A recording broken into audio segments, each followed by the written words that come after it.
Ndinalotele kale ine ndisana kumane ndi Mbuye. Litsilo la uchimo linadzala mtimanga. Machimo anga nafira kufanafana ndikapezi. Lelo Mbuye wandisambitsa ndayera ndi mwazi.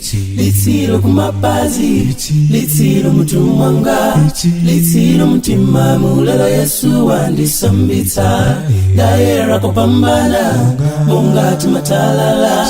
Sindine sokapolo ndine fulu ndamasulidwa. Litsilo kumapazi, litsilo mutu wanga, litsilo mtimamu. Lelo Yesu wandisambitsa ndayera kupambana mungati matalala. Sindine sokapolo ndine fulu ndamasulidwa. Monga nkhosa yosochera mutopera chimo ndinamira.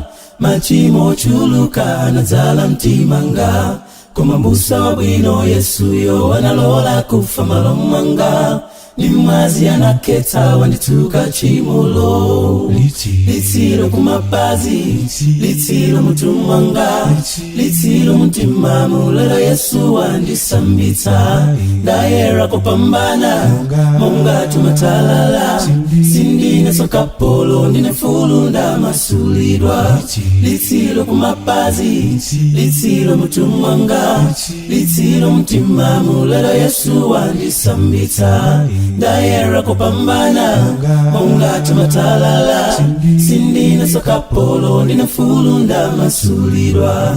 Litsilo kumapazi, litsilo mutu wanga, litsilo mtimamu. Lelo Yesu wandisambitsa ndayera kupambana mungati matalala. Sindine sokapolo ndine fulu ndamasulidwa. Sindine sokapolo ndine fulu ndamasulidwa. Sindine sokapolo ndine fulu ndamasulidwa. Sindine